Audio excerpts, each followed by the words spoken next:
కైలాస పర్వతంలో చిన్న గణపతి ఆనందంగా ఆడుకుంటూ ఉండేవాడు.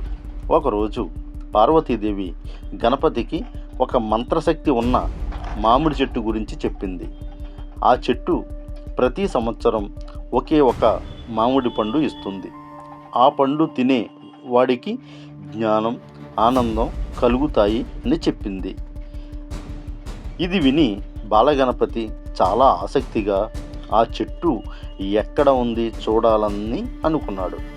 అతను తన చిన్న ఎలుక వాహనం మీద అడవిలోకి బయలుదేరాడు. అడవిలో పక్షులు, జంతువులు గణపతిని చూసి సంతోషంగా స్వాగతించాయి. కొంత దూరం వెళ్ళిన తరువాత అతను ఒక పెద్ద మామిడి చెట్టును చూశాడు.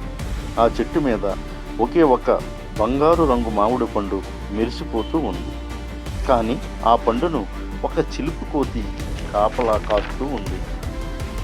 గణపతి కోతిని కోపంగా కాకుండా మృదువుగా మాట్లాడాడు. గణపతి కోతితో స్నేహం చేసి తన మోదకాలు పంచుకున్నాడు. కోతి గణపతి మంచితనం చూసి ఆశ్చర్యపోయింది. కోతి మామిడి పండును గణపతికి ఇచ్చింది.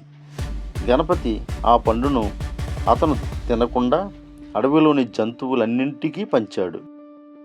అందరూ ఆనందంగా గణపతిని ఆశీర్వదించారు. ఈ చెట్టు మళ్ళీ మంత్రంలా ఎన్నో మామిడి పండ్లు ఇచ్చింది. అడవి మొత్తం సంతోషంతో నిండిపోయింది. గణపతి దయ, ప్రేమ వల్ల అందరికీ ఆనందం కలిగింది. అందుకే బాలగణపతి దివ్యలీలలు ఎప్పటికీ మనకు సంతోషాన్ని ఇస్తాయి. గం గణపతియే నమః.